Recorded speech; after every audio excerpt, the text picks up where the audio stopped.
Now I've got all the coil packs off the car. Coil pack wires are here. You've got to disconnect them from the back of the valve cover there. There's also wires that sit up on top here. You have to pull them off. And I've taken off the passenger side radiator hose. Goes from this long piece down to the radiator here. These two hoses,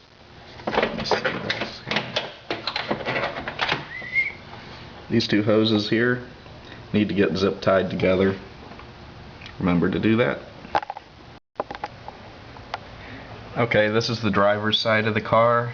We've got a non-flush one in front, flush, non-flush, flush, non-flush. These two non-flushes here hold up the injector wiring.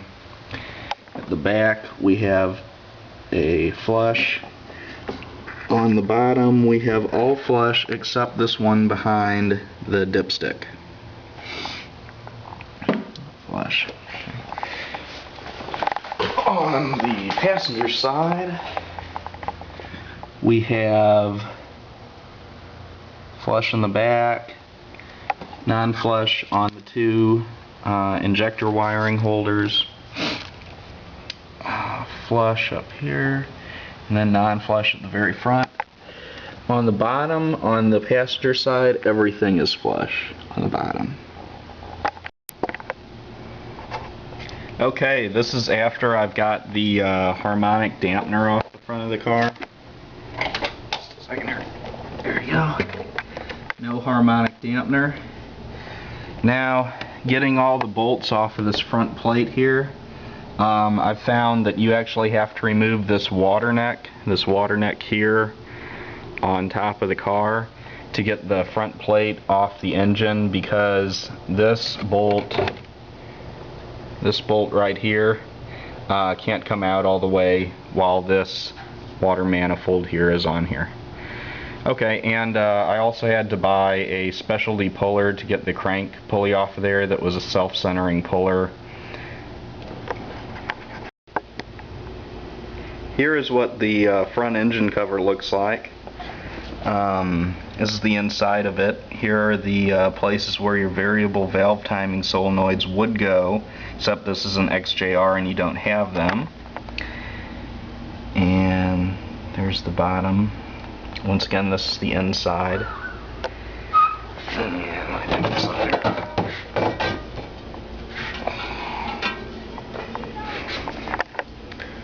There's the front of it.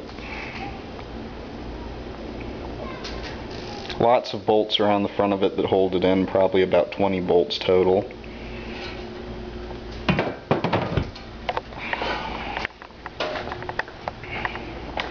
Once you get the valve covers off and the front timing chain off, here's what you're left with. Dual cams per bank.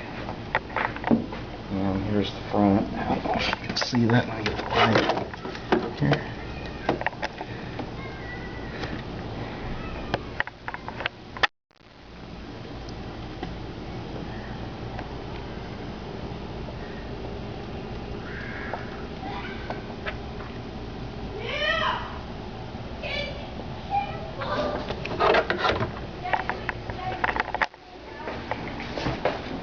Here's the valve covers. You can choose to leave the bolts in them or take them out.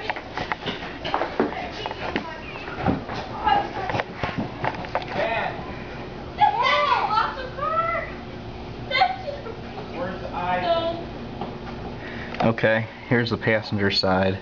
If you notice the this upper timing chain, the one without the spring on it, is loose. I don't know if that's good or bad at this point.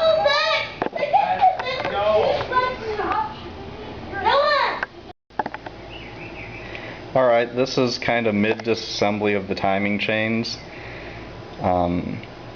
When you get your valve covers and your front timing cover and harmonic dampener off the car, after that you want to install these locking plates to lock your camshafts in place. and also have your crankshaft locked at top dead center. And once you do that,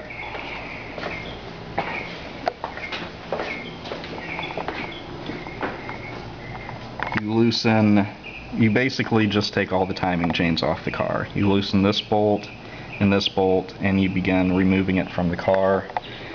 I've taken this kind of balancing weight off so far, and I'm going to take the rest of it off. Basically, once you get everything locked in position on both sides, you can just take everything off. The big weight goes on the top, on the intake gear, and this small spacer goes on the exhaust gear. Two crank bolt pullers have been broken during this job, and I finally broke down and bought one specifically designed to pull the crank pulley off this car. The main difference between this one that actually worked and got the pulley off is that it's a self-centering puller, whereas the other pullers that broke had a swivel here, and I was pulling directly against the crank bolt. This comes with a self-centering mechanism that slides in the end of the crank. It's not threaded, it just slides in there, and it's got a little dimple here that self-centers the crank puller, and the crank pulley will come off with just a 3-inch long ratchet. You don't have to put a breaker bar on it or anything like I was trying with my other pullers. If you transition from first generation to third generation tensioners on your primaries, there's a plate that went under the first generation primary tensioners that's no longer needed. If you stack up your first gen tensioners and your second gen tensioners, you'll realize that the second gen is actually thicker, and it's all made of metal, so this plate's no longer required. You can leave it out. The bolts in your secondary tensioners, when you replace them with the third generation secondary tensioners, this distance here is actually different on the third gen tensioners than the first gen tensioners, so you will be, or you should be, supplied with different length bolts to work with your second or third gen tensioners. I mentioned earlier in the video that you may have needed 2 of these camshaft locking tools.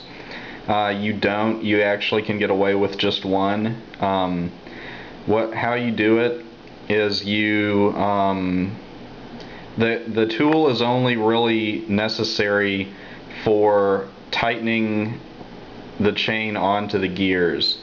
You can take the cam gears off the camshafts with this tool in place, then remove it, take the other side off, then replace the chains on the other side, and then move the tool back over. Use a wrench around the camshaft to kind of line it back up with this locking tool, and then you tighten the locking tool down, and then proceed to tighten up your second bank of cams. Also, when you do this tensioner job, it's a good idea to replace your water pump and your thermostat. They add very little cost to the job, and for all the disassembly you have to do, you're wise to replace it while you have everything apart. One final point I wanted to add to this video was that I changed my tensioners at 60,000 miles, and there was absolutely no damage to anything, although I have seen stories about people who have had damage at 60,000 miles. And then I wanted to thank a few people that helped me with this job.